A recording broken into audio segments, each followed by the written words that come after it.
नमस्कार मित्रांनो, सुस्वागतम. घरोघरी मातीच्या चुली या मालिकेच्या आजच्या भागामध्ये ऋषिकेश आणि जानकी आता शर्वरीकडे येतात आणि शर्वरीला आता ऋषिकेश म्हणत असतो, अगं तुला पैशाची गरज होती, मग मी समोर होतो तर सांगून टाकायचे ना. म्हणून आता ऋषिकेश खूप असा भडकतो आणि परत म्हणतो की कसं विचारणार, कारण मी सावत्र भाऊ आहे ना, त्यामुळे तू कसं मला विचारणार. त्यावर आता जानकी म्हणते की अहो शांत रहा, का असे बोलतात, जरा थांबा, शर्वरी वंशांना बोलून द्या. आणि शर्वरी म्हणते की बोला वंश, तुम्ही नेमकं काय सांगत होत्या. त्यावर आता शर्वरी म्हणते की हो, मला पैसे हवे आहेत, पण ते सुद्धा बिझनेस साठी. त्यावर आता जानकी म्हणते की बघितलंस का, मी तुम्हाला सांगितलं होतं की माझा अंदाज खरा ठरला. त्यावर आता शर्वरी म्हणते की म्हणजे नेमकं काय. तर आता जानकी म्हणते की म्हणजे शर्वरी वंश, तुमची भुवई जरी उंचावली ना तरी सुद्धा मला कळतं की तुम्हाला काय हवं आहे. तुमचे ओठ जरी मुरडले तरी त्यातून सुद्धा मला कळतं मला काय हवं आहे. तुमचे गाल जरी फुकले ना तरी सुद्धा तुम्हाला काय हवं हे गेल्या 10 वर्षाला चांगलंच कळलंय. तुम्हाला पैसे कशासाठी हवे होते याचा अंदाज मी बरोबर बांधला होता, हो की नाही हो ऋषिकेश. त्यामुळे हे घ्या. तर लगेच शर्वरी विचारते की हे काय आहे वहिनी. तेव्हा आता लगेच जानकी सांगते की शासनाकडून तुम्हाला लोन मिळतं, म्हणजे स्त्रियांना जर काही लघु उद्योग करायचा असेल तर शासनाकडून त्यात असे ही लोन मिळतं. म्हणून ते पेपर्स आता ती शर्वरीच्या हातात देते. तुम्हाला किती आणि केवढा लोन हवा आहे त्यावर सगळं काही दिलेलं आहे. तुम्हाला जास्तीत जास्त लोन मिळवून देण्याचा आम्ही प्रयत्न करू. यांचे एक मित्र आहेच त्या म्हणजे बँकेमध्ये. तर लगेच शर्वरी ते वाचते आणि शर्वरी म्हणते याच्यावर 2 गॅरंटेडच्या सह्या लागतील. तेव्हा आता ऋषिकेश म्हणतो की आम्ही दोघे आहोत, नाही म्हणजे जर तुला चालणार असेल तरच आम्ही तुला मदत करू शकतो. त्यावर आता जानकी आणि ऋषिकेश कशाचाही विचार न करता लगेच त्या पेपर्सवर सह्या करतात.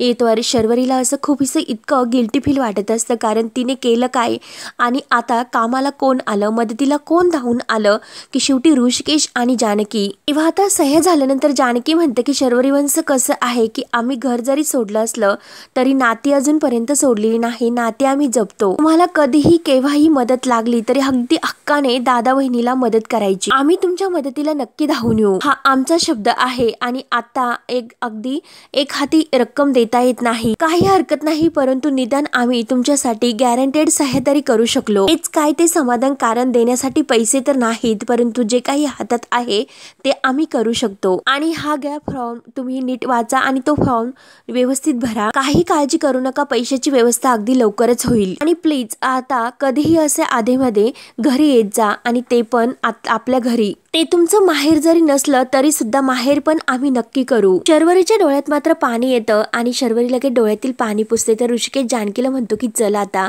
तेव्हा ऋषिकेश बाहेर जातो तर शर्वरी जानकीच्या हातामध्ये हात देते, थँक्यू असे बोलते. तर जानकी आता लगेच तेथून निघून जाते. तेव्हा जानकी सुद्धा अगदी गोड हसते, परंतु शर्वरीच्या म्हणजे आपल्या मनामध्ये आपण कसं वागलो आणि आपल्याला कोणी मदत केली म्हणून असं खूप असं डोळ्यामध्ये पाणी येत असतं. तेव्हा आता त्या सर्वाचा विचार करते की वाढदिवसाच्या दिवशी मी ऋषिकेश दादाला काय काय बोलले, जानकी बहिणीला सुद्धा काय काय बोलले, म्हणून आता तिला खूप असं रडायला येतं. मी कशी वागले दादासोबत खरंच, परंतु आपण जरीही यांच्याशी इतकं वाईट वागलो तरी सुद्धा हे दोघे तर अगदी अजून सुद्धा तसेच आहेत. आणि उगाच त्या ऐश्वर्याच्या बोलण्यात आले आणि खरंच फसले, काय करून बसले मी, म्हणून शर्वरीला आता खूप असं रडायला येत असतं आणि स्वतःचा राग येत असतो की तिने स्वतः काय करून ठेवले. ऐश्वर्याचं ऐकायला नको होतं, आता त्याची जाणीव तिला होते. त्यानंतर मात्र आता इकडे सारंग, जो काही त्याने तो शर्ट घातलेला असतो त्या शर्टकडे एकटक असा हात फिरवत पाहत असतो, परंतु ऐश्वर्याने त्याचा किती अपमान केला हे त्याला काही समजत असतं. आणि तेवढ्यात मात्र तेथे आजी धावतच येते आणि आजी आल्यानंतर मात्र आता सारंग लगेच तो शर्ट आपल्या मांडीखाली लपवतो. त्यावर आता आजी लगेच म्हणते की काय रे सारंग, अरे कसला विचार करतोस, काल रात्रीचा तू विचार करतो ना, आणि काय रे सारंग, इतकं मी तुला झकामाका तयार केलं, मग काय झालं. तेव्हा सारंग हो हो करत असते. आजी विचारते की काय रे काय झालं, ऐश्वर्याला तू आवडलं का नाही, तुमची गाडी कुठपर्यंत गेली. त्यावर आता सारंग म्हणतो की आजी अगं सांगतो की कसं की तुम्हाला इतकं छान तयार केलं, मी सुद्धा अगदी उत्साहातच होतो आणि मी त्यांना आल्यानंतर सांगितलं सर्व काही पटापट, पण त्या तर माझ्यावर इतक्या रागवल्या पटापट. त्या मला असं म्हटलं की तो ऋषिकेश तिकडे नवीन कंपनी उघडतो आणि तुमच्या इथे काय माकड चाळे चाललेत असं म्हणाल्या. तर आजी म्हणते की अगो बाई असं म्हणाली, थांब मी लगेच तिच्याशी बोलते. तर आजी जायला निघते, परंतु सारंग म्हणतो की आजी आजी नको, तू त्यांच्याशी बोलू नको, कारण ते तुझ्यावरच रागवल्यात. अगं तू माझ्या डोक्यामध्ये इतकं काही भरवलंस म्हणून त्यामुळे माझ्या कामाचा फोकस कमी झाला असं ऐश्वर्याला वाटतं आणि त्यामुळे ते तुझ्यावर सुद्धा रागवल्यात. त्यावर आजी विचारते की काय म्हणजे तिने तुला जवळ येऊनच दिलं नाही? शी. तर सारंग म्हणतो की लगेच त्यांनी मला दूर ढकललं असं नाही, पण मीच विचार केला की त्यांच्या डोक्यामध्ये आता काम सुरू आहे, मग आपण कशाला डिस्टर्ब करायचे त्यांना, त्यामुळे मी कपडे बदलले आणि तेथे जाऊन झोपलो. त्यावर आजी म्हणते की शी, अरे वेडा कुठला, अरे असं वेगळं झोपून घरामध्ये तिसरा पाहुणा येणार आहे का? अरे काम काय, एकदा गुंडू घरात आला की काम नंतर करता येईल. तेव्हा सारंग म्हणतो की हो ना आजी, अगं हे तर मला पटतंय, पण त्यांना पटायला हवं. बघ ना आजी, अगं तू मला इतकं छान तयार केलेस आणि मी खरंच किती छान दिसत होतो. त्यावर आता आजी म्हणते की हो ना सारंग, एकदम मस्त. सारंग म्हणतो की मला तर असं वाटलं होतं की मला बघून त्या नक्की पागळतील, पण कसलं काय, काही नाही, म्हणून सारंग तोंड मुरडतो. तर आजी म्हणते की हो का, असलं झालं, परंतु तू मात्र हार मानू नकोस, मी तुला सांगते. रोज तू नवीन एक युक्ती अशी शोधून काढ आणि जर तुला काही सुचलं नाही तर इंटरनेट आहे ना त्याच्यामध्ये शोध, का मी शोधू? तेव्हा आता सारंग म्हणतो की नाही, तू मला आयडिया तर दिली ना, मग मी शोधतो. त्यावर आता आजी म्हणते की जरा बारकाईने सांगू का मी त्याबद्दल? अरे मागच्या वेळेस मी जीन्स कापली होती, आता मात्र यावेळेस. तर सारंग म्हणतो की आजी आजी, अगं जी कापाकापी करायची असेल ती मी करतो, तुम्हाला तर आता सांगितले समजावले, त्यामुळे मी बघतो की आजी काय करायचं ते. त्यावर आता आजी म्हणते की अरे नुसतं बघू नको, आज रात्री काय ते कर. त्यानंतर मात्र आता ऋषिकेश आणि जानकी घरी येतात. तर जानकीला खूप असा आनंद होतो. ती ऋषिकेशला म्हणते की ऋषिकेश, आपण खरंच शर्वरी वंशाला मदत केली, त्यामुळे मला खरंच खूप असं बरं वाटतं. Thank you so much. अहो ऋषिकेश, तुम्ही माझ्याबरोबर आलात. परंतु ऋषिकेश थोडासा शांत असतो. ऋषिकेश म्हणतो की जानकी, अगं जानकी, तू तिला मदत केली, परंतु तिने काहीतरी वेगळं केलं. कारण आता जानकी विचारते की म्हणजे काय म्हणायचं ऋषिकेश तुम्हाला? त्यावर आता ऋषिकेश म्हणतो की जानकी, अगं आपण जेव्हा शर्वरीच्या घरी गेलो तेव्हा माझं पूर्ण लक्ष तिच्याकडे होतं. अगं जानकी, तिच्या डोळ्यामध्ये काहीतरी चोरी केल्याचा भाव होता, मी ओळखतो शरूला. जेव्हा ती शरू येथून गेली तेव्हा माझी शंका होती, आता तर पूर्णपणे माझी खात्रीच पटली, ती नक्की येथे फाईल बघण्यासाठीच आली होती. नाही म्हणजे हे बघ, तिला पैशांची गरज होती असे नाही, ती नक्की कशा तरी साठी आली होती. माझं गट फिलिंग मला सांगतं की नक्की शर्वरी येथे फाईल मधील जे काही कोटेशन आहे ते बघण्यासाठीच आली होती. त्यावर आता जानकी विचारते की म्हणजे त्याचं काय करणार होत्या त्या? तर लगेच ऋषिकेश म्हणतो की अगं तिथे कोटेशन आहे ते सर्व ती ऐश्वर्याला पाठवणार असेल. माझी पूर्णपणे जानकी खात्री आहे की नक्की त्या ऐश्वर्यानेच तिला येथे पाठवले असणार. त्यावर आता तरी सुद्धा जानकीचा विश्वास नसतो. जानकी म्हणते की नाही ऋषिकेश, तुम्ही प्लीज असं काहीही बोलू नका, मला नाही वाटत की काही तसं असेल म्हणून. त्यावर आता ऋषिकेश म्हणतो की कसं वाटणार, कारण तू मोठ्या मनाची जानकी आहे. अगं जानकी, मी वेळीच ठोकर सुद्धा खाल्ली आणि वेळीच सुधारलं सुद्धा. अगं जानकी, तू सुद्धा सावध हो. अगं ज्या दगडाने आपल्याला ठेस पोहोचली त्यामुळे वारंवार त्या दगडाला तू पुजायला जाऊ नकोस. तुला काय वाटतं की जानकी माझ्या मागे तुझं काय चाललं आणि त्याबद्दल मला माहिती नाही? हे बघ जानकी, अगं मी कानाडोळा करत असतो, पण माझं पूर्णपणे लक्ष असतं. आणि हे बघ, तू तो डब्बा कुणाला द्यायला गेली होती हे तुम्हाला सांगितलं तर नाही, परंतु त्याबद्दल मी तुला विचारणार सुद्धा नाही. पण एक गोष्ट लक्षात ठेव की जानकी, अगं एकत्र त्यांनाच आणायचं असतं की ज्यांच्या मनामध्ये प्रेम, आदर, आपुलकी, स्वाभिमान हा जेथे असतो तेथे, परंतु त्यांच्या मनामध्ये फक्त सावत्रपणा भरलेला आहे आणि तो फक्त द्वेषाने. तेव्हा जानकी काही उत्तर देत नसते. तर ऋषिकेश म्हणतो की बरं झालं जानकी, आता तो विषय मला नको. उद्या आपल्या नवीन आयुष्याला सुरुवात होते आणि काही झालं तरी हे टेंडर उद्या आपल्याला मिळायलाच हवं, त्यामुळे आपण सगळं काही फोकस त्याकडेच करूया. तेव्हा जानकी म्हणते की हो हो. तर ऋषिकेश म्हणतो की बरं जानकी, मी आलोच. जानकीच्या हातामध्ये त्याने हात दिलेले असतात आणि सर्व काही अगदी व्यवस्थित समजावून तो जानकीला सांगतो. त्यानंतर मात्र आता इकडे सारंगने तर खूप काही अशी छान अशी तयारी केलेली असते. अगदी बेड सुद्धा सजवलेला असतो, सर्वत्र काही बलून्स लावलेले असतात, अगदी तो टेबल वगैरे सर्व काही अगदी फुलांच्या पाकळीने सजवलेला असतो. देवा, आतापर्यंत जितके काही पिक्चर मी बघितले होते सर्व काही आता माझ्या कामी आलेत आणि सर्व काही अगदी रोमांटिक करून ठेवलं. सगळं काही अगदी मनासारखं झालं, फक्त ते टॉवेल सारखं बनवतात ना ते काही मला जमलं नाही.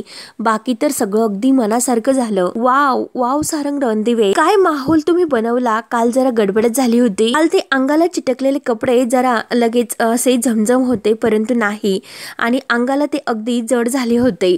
त्यामुळे आज मात्र अगदी मोकळ मोकळ वाटतं. सर्व काही तयारी अगदी मनाजोगती झाली. त्यामुळे आज आमची लव्ह स्टोरी मात्र 4 पावलं तरी पुढे जाईल म्हणून सारंग तर अगदी नाचत असतो आणि परत बाळाची ऍक्टिंग करतो, रडण्याचे सोंग आणतो आणि म्हणतो की बघ ना बाळा बघ, अरे तुझ्या जन्मासाठी तुझ्या बाबाची किती तयारी सुरू आहे ते. त्यामुळे जे काही अगदी इतका नाचत असतो, बागडत असतो, इतका त्याला आनंद झालेला असतो, म्हणून तो अगदी रोमांटिक होऊन अगदी ते जे काही ग्लास भरलेले असतात त्यामध्ये थोडीशी दारू सुद्धा तो मिक्स करतो आणि वाव ऐश्वर्या अहो लवकर या, या लाल लाल ग्लासामध्ये अगदी छोटीशी दारू सुद्धा मी ओतली. ऐश्वर्या अहो आज खरंच खूप अशी मज्जा येणार आहे. अहो ऐश्वर्या ऐश्वर्या कुठे राहिलात, लवकर या लवकर या.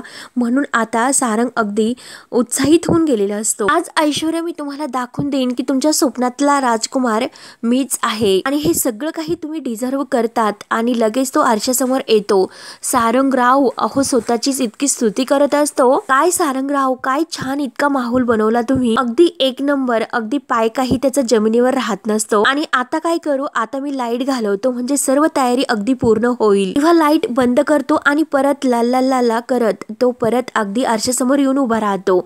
आपले केस विंचारतो अगदी आणि त्याला समजतं की आता मात्र ऐश्वर्या आल्यात. त्यावर आता ऐश्वर्या दरवाजा उघडून आत येते तर सारंग एका ठिकाणी लपतो. तेव्हा ऐश्वर्या रूम मध्ये अंधार असल्यामुळे विचार करते की अरे हे काय, आमच्या रूम मधील फ्यूज गेला की काय. बाहेर तर सर्वत्र लाईट्स ऑन आहेत, मग रूम मध्ये काय झाले असेल. आणि तेवढ्यात मात्र सारंग पुढे येतो आणि ऐश्वर्या असे म्हणतो.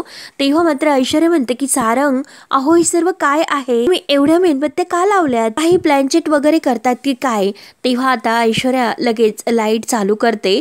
तेव्हा मात्र आता सारंग खूपच खुश होतो. सारंग अगदी खुश होऊन म्हणतो की डॅन सरप्राईज. परंतु आता मात्र ऐश्वर्या जेव्हा समोर पाहते, समोर बघून तर तिला आता धक्काच बसतो. तेव्हा आता ऐश्वर्या म्हणते की सारंग अहो सारंग हे सर्व काय आहे, बलून्स वगैरे काय, हे रोज वगैरे आणि हे हार्टशिप वगैरे काय आहे सर्व. तेव्हा मात्र आता ऐश्वर्या थोडीशी सुद्धा हसत नाही, त्याकडेच पाहत असते. परंतु सारंग म्हणतो की सगळी काही मेहनत माझी पाण्यात जाते की काय, म्हणून सारंगला आता वाईट वाटत असतं. परंतु ऐश्वर्या आता सारंगची चांगलीच जिरवणार असते.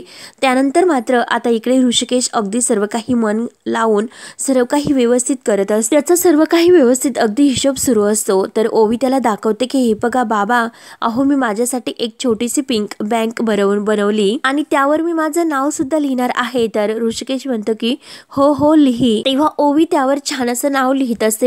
तेवढ्यात आता जानकी तेथे अलगत असे पावलांनी येते आणि हळूच ती ओवीला भॉ असं करून घाबरवते. तेव्हा आता ओवी म्हणते की आई अगं मी घाबरले ना. तेव्हा आता जानकी ओवीला जवळ घेते आणि अरे माझं बाळ घाबरलं. आणि काय ग ओवी, तू तर स्ट्रॉंग आहे. आणि काय ग ओवी काय बनवलंस तू फक्त बाबांना सांगितलंस. त्यावर आता ओवी म्हणते की अगं आई मी माझ्यासाठी पिकी बँक बनवली आणि यामध्ये मी माझे पैसे टाकत राहणार, तू देशील ना मला पैसे यामध्ये टाकण्यासाठी. तर जानकी म्हणते की मी. तेव्हा जानकी म्हणते की हो हो ओयला मंतर छू. आणि लगेच ती आता 10 रुपयाचा एक ठोकळा आहे तो ओवीला त्यात टाकण्यासाठी देते. तर ओवी खूपच खुश होते. ओवी विचारते की काय ग आई, तू माझ्या कानामागून पैसे कसे काढले. त्यावर आता जानकी म्हणते की हो हो काढले आता. त्यावर आता ओवी म्हणते की आई अगं सांग ना प्लीज प्लीज. तर जानकी म्हणते की अगं ओवी ती जादू आहे जादू. ओवी म्हणते की आई प्लीज प्लीज अगं सांग ना. तर जानकी म्हणते की हे बघ जादूगर आपली जादू कधीही सांगत नसतो. त्यावर आता ओवी म्हणते की आई आता तू खूप अशी शायनिंग मारते बर का. तर ऋषिकेशला खूप असं हसायला येतं. तेव्हा आता जानकी म्हणते की काय ओ ऋषिकेश तुम्ही का हसतात. त्यावर आता लगेच ऋषिकेश म्हणतो की ओवी तर खरं तर बोलते. जानकी म्हणते की गप्प बसा आणि ओवीला म्हणते की काय ग ओवी. त्यावर आता ओवी म्हणते की बरं आई नको सांगूस तू, जाऊन दे. आणि जे काही 10 रुपयाचे त्यांनी ठोकळा दिलेला असतो तर ते आपल्या पिकी बँक मध्ये टाकते आणि म्हणते की खरंच आई थँक्यू. त्यावर आता जानकी सुद्धा खुश होऊन वेलकम करते. त्यानंतर मात्र इकडे सारंग ऐश्वर्याला विचारतो की काय हो ऐश्वर्या, तुम्हाला मेणबत्त्या नाही आवडले का, थांबा विझून टाकतो मी. तेव्हा ऐश्वर्या तर रागाने बघत असते. सारंग लगेच सर्व काही मेणबत्त्या विझून टाकतो आणि हो का ऐश्वर्या आता बरं वाटतं ना असं विचारतो. तेव्हा आता ऐश्वर्या वैतागून म्हणते की सारंग अहो हे सर्व काय आहे, काय करतात तुम्ही हे सगळं काही? तेव्हा सारंग म्हणतो की ऐश्वर्या, अहो असं काय करतात? अहो मी इतक्या सुंदर फुलांच्या पाकळ्या टाकल्या, याचा अर्थ काय होतो? तुमच्यासारख्या हुशार मुलीला मी सांगायचं का? त्यावर आता ऐश्वर्या मनात खूप अशी चिडते आणि मनात म्हणते की तेवढं कळण्यानं इतकी मी मूर्ख नाही, पण ह्या पाकळ्या सौमित्राने जर टाकल्या असते तर मी खरंच खूप खुश झाले असते. अरे तू ह्या पाकळ्या टाकलेल्या आहेत ना, त्या मला काट्यांसारख्याच वाटतात. सारंग तर लगेच खुश म्हणत असतो की ऐश्वर्या विचार करतात का? तर ऐश्वर्या म्हणते की नाही. त्यावर आता ऐश्वर्या म्हणते की नाही हो, विचार नाही करत, परंतु तुम्ही एकदा विचार करा. तुम्हाला अजून कळलंच नाही की मी कशाने खुश होईल, मी कशाने खुश होते. त्यावर आता सारंग तर इतका लाडत येतो आणि सांगा ना ऐश्वर्या, असे खुश होत म्हणतो. लगेच ऐश्वर्या जवळ येऊन बसतो आणि विचारतो की सांगा ना ऐश्वर्या, व कशाने खुश होतात तुम्ही? त्यावर आता ऐश्वर्या म्हणते की मी जे काही शोधते ना. तर सारंग विचारतो की काय शोधतात? तेव्हा ऐश्वर्या म्हणते की सांगते ना सारंग तुम्हाला, मी जे काही शोधते ना त्याचं जर मला उत्तर मिळालं तर मी खुश होईल. त्यावर आता सारंग विचारतो की पण असं काय शोधतात तुम्ही? तेव्हा ऐश्वर्या लगेच विचारायला सुरुवात करते की मला एक गोष्ट सांगा सारंग, तुम्हाला कुठल्या कुलूप किल्ली बद्दल माहिती आहे का? नानांनी जानकी वहिनीला भेटल्यानंतर कुठल्या कुलूप कड याबद्दल, किल्ली याबद्दल काही सांगितलं का? म्हणजे कसलं कुलूप, कसली किल्ली, काय गडबड आहे नक्की? कोणतं ते कड? खरंच मला काही कळत नाही. तेव्हा आता सारंग उठतो, इकडे तिकडे उड्या मारत म्हणतो की ऐश्वर्या, अहो हे सर्व मी काय केलं आणि तुम्हाला काय नाना हा सगळं काही सुचतं? नाना वहिनी वगैरे अंजान ते कसे भेटले मला काही माहिती नाही, आणि कुठलं कुलूप किल्ली कड याबद्दल तुम्ही विचारतात, खरंच मला काही असं माहिती नाही. तेव्हा ऐश्वर्या वैतागून विचारते की मग सारंग तुम्हाला काय असं माहिती असतं हो? तेव्हा सारंग म्हणतो की मला फक्त इतकंच माहिती असतं, आणि ऐश्वर्याच्या हातामध्ये हात धरतो आणि म्हणतो की तुम्ही आणि ही रात्र खरंच खूप सुंदर आहात. मी पटकन दिवे विझवतो, तुम्ही फक्त तेवढं सरबत घ्या, मग आपण दोघं बेडवर गप्पा मारत बसूयात. त्यावर आता ऐश्वर्या भडकते. ऐश्वर्या म्हणते की एक मिनिट सारंग, हे सर्व आपण नंतर करूयात. आणि हे बघा उद्या आपल्यासाठी किती असं इम्पॉर्टंट काम आहे, आपल्याला ते कोटेशन रेडी करायचं. अगोदर ते सर्व काम आपण व्यवस्थित करूयात आणि नंतर हे सर्व करूयात. तेव्हा सारंग म्हणतो की नाही नाही ऐश्वर्या, काम होणारच आहे, काम नंतर करू, अगोदर फक्त तुम्ही तेवढं सरबत घ्या. तेव्हा ऐश्वर्या म्हणते की सरबत कुठे पळून जाणार आहे का? नाही ना, काम महत्वाचे आहे, अगोदर सरबत केव्हाही पिता येईल, अगोदर आपण काम करून घेऊयात आणि हा लॅपटॉप घेताना घेऊन या. सारंग म्हणत असतो की नाही ऐश्वर्या, अगोदर फक्त सरबत घ्या. परंतु ऐश्वर्याला कुठे काही आता त्यात इंटरेस्ट असतो आणि ती मुद्दाम बाहेर जाण्याचा काहीतरी उपाय शोधते आणि सारंगला म्हणते की हो तुम्ही सुद्धा लवकर बाहेर या. काही ऐकून न घेता ऐश्वर्या बाहेर जाते. तर आता सारंग वैतागतो आणि डोक्यामध्ये हाणून घेतो की कुठे ठेवला असेल आता हा लॅपटॉप. त्यानंतर आता ओवी ही तिची पिकी बँक बघून खूप खुश होत असते आणि हसत असते, परंतु एका घडीत तिचा चेहरा पडतो. तर जानकी विचारते की काय ग ओवी, काय झालं? आता तर खूपच खुश होती, एका असा लगेच तुझा चेहरा का पडला? त्यावर आता ओवी म्हणते की आई, माझ्या ह्या पिकी बँक मधून जर कोणी पैसे चोरले तर? याला ना कुलूप आहे ना किल्ली. तेव्हा आता कुलूप किल्ली ऐकल्यानंतर जानकीच्या डोक्यामध्ये पुन्हा प्रकाश पडतो. तेव्हा आता नानांनी जे काही तिला सांगितलेलं असतं की कुलूप किल्ली याबद्दल, आता जानकीला पुन्हा त्या क्षणाची आठवण होते.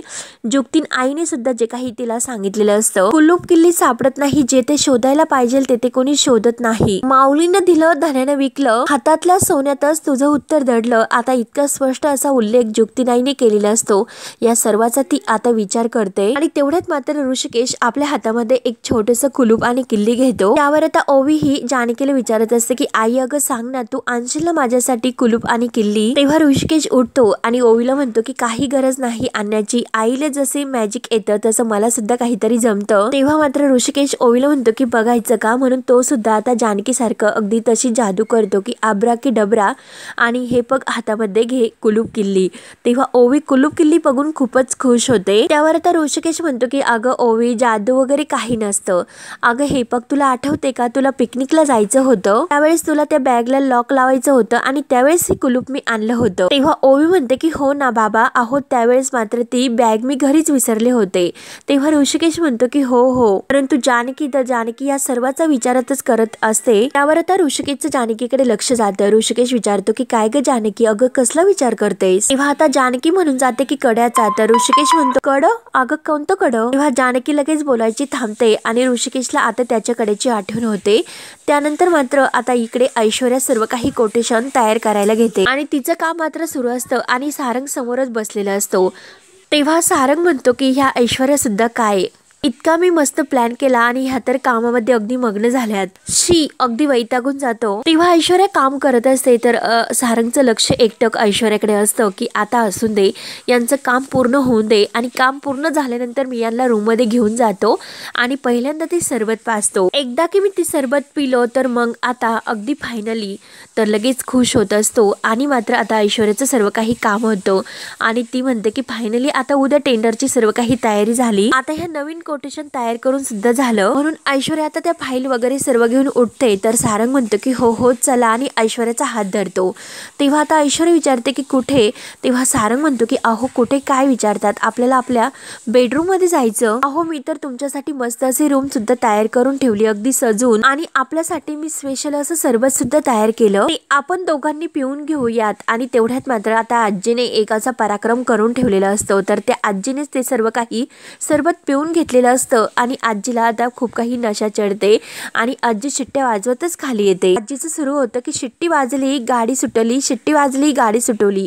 आजी चांगल्या डुलक्या घेत येत असते, सारंग आजीकडे धावतच येतो की आजी, परंतु आजी तर ऐकायला तयार नसते आणि आजी ऐश्वर्याचा पदर धरते आणि तो पदर आपल्या डोक्यावर घेते आणि पदर वाऱ्यावरती असं गाणं म्हणायला सुरुवात करते आणि पोरी जरा जपून टाक म्हणून आजीच्या मंड्या जात असतात तर ऐश्वर्या म्हणते की आजी अहो काय झालं। तेव्हा मात्र आता सारंग आणि ऐश्वर्या आजीला धरतात आणि सारंग म्हणतो की आजी अगं जरा जपून पाऊल टाक, काय होतंय तुला, असं काय बडबड करते। तेव्हा ऐश्वर्या सुद्धा विचारते की अहो आजी काय झालं, तुम्ही असं दारू पिल्यासारखं का बर चळतात, आजी अहो तुम्ही ठीक तर आहात ना, तुम्ही काही प्यालात का। तेव्हा आजी शटअप असे म्हणून म्हणते की कोण म्हणतं की मी प्याले, कोण म्हणतं, आणि सारंगला ती खुणावून असं अगदी हातवारे करून सांगत असते की हो हो प्याले। तेव्हा आता ऐश्वर्या विचार पडते आणि सारंग तर खूप असा घाबरतो। त्यानंतर आता जानकीकडे ऋषिकेशला विचारत असते की पार्वती आईने तुम्हाला ते कड दिलं होतं, तेव्हा आता ऋषिकेश लगेच आपल्या हाताकडे पाहत असतो, त्याला त्या कड्याची आठवण होते। त्यावर आता ऋषिकेश म्हणतो की विकलं ते कड मी ओवीच्या उपचारासाठी, तर जानकी विचारते की तुम्हाला आठवतं का त्या कड्यावर काही अशी काही डिझाईन वगैरे होती किंवा असं काही चिन्ह, कुठली खून असं काही होतं का त्या कड्यावर, आठवतं का काही। तेव्हा ओवी सुद्धा अगदी आठवायचा प्रयत्न करत असते परंतु ऋषिकेश नाही म्हणतो, मला काही आठवत नाही, परंतु त्या कड्याची मात्र खूप अशी आठवण येते की आईने दिलेली ही शेवटची आठवण होती, माहिती नाही आता ते कोणाकडे असेल, कुठे असेल। तेव्हा जानकीला सर्व काही आठवतं की ते कड ती आणण्यासाठी गेली होती आणि ते कड ऐश्वर्याने घेतलं। तेव्हा आता ओवी धावतच येते आणि ओवी म्हणते की मला माहिती आहे, तर ऋषिकेश म्हणतो की काय,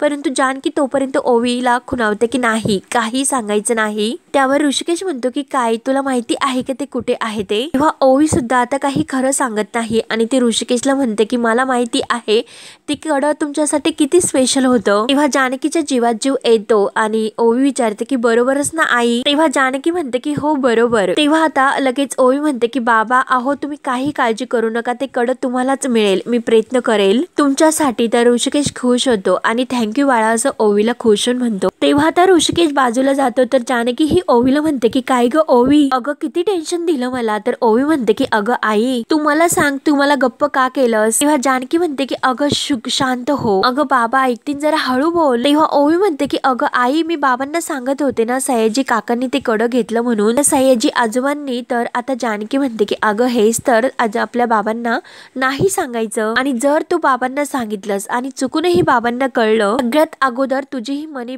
बँक आहे ना ती मीच लुटेल, पैसे आहे ना तुझे ह्या पिकी बँक मध्ये आणि आपलं सिक्रेट आहे ना ते ह्या पिकी बँक मध्ये म्हणजे पोटात राहील ना लक्षात। तेव्हा ओवी म्हणते की आई अगं चालेल। तर जानकी म्हणते की प्रॉमिस दे। तर ओवी तिच्या हातामध्ये हात देऊन प्रॉमिस करते। तेव्हा आता जानकी म्हणते की चल वेडाबाई कुठली, तर ओवी तरी म्हणते की आई अगं बाबा खरंच त्या कड्याला किती मिस करतात ग, अगं आई तुला जादू येते ना, मग जादू करून तू ते कड परत मिळव ना। तेव्हा जानकी म्हणते की हो ओवी काही झालं तरी सयाजी काकांकडून ते कड मिळवावंच लागेल, म्हणून जानकीने आता पक्का असा निश्चय केलेला असतो आणि हा भाग येथे संपतो। पुढील भागामध्ये आता आजी ही ऐश्वर्याला म्हणते की तू सारंगची साथ दे, नाहीतर मी सगळ्यांसमोर तुझं पितळ उघड पाडेल।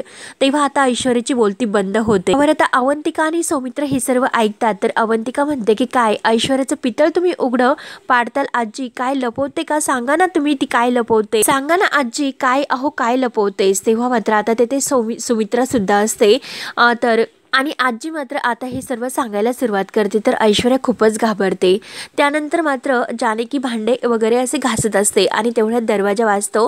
तेव्हा आता जानकी विचार करते की आता कोण आलं असेल, कारण आता शर्वरी आलेली असते। कारण आता शर्वरीने आल्यानंतर मात्र जानकीला सर्व काही सांगितलेलं असतं आणि त्यानुसार मात्र आता जे काही टेंडरची जे काही दिवस असतो आणि त्या दिवशी सर्वजण एकत्र आलेले असतात।